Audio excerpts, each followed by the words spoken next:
بسم الله الرحمن الرحيم.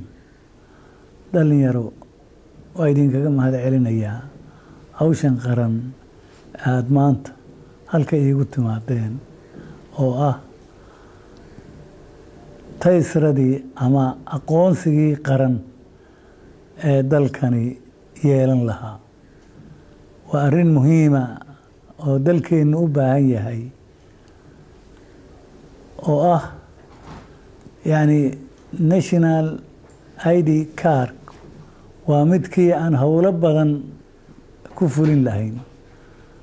ay ka mid yihiin haddii doorasho dalkani kulley doorasho u baahan yahay, doorashada iyo amniga iyo aqoonsigii dadka Soomaaliyeed ay kaga duwanaan lahaayeen dadyowga kale adduunka ku nool.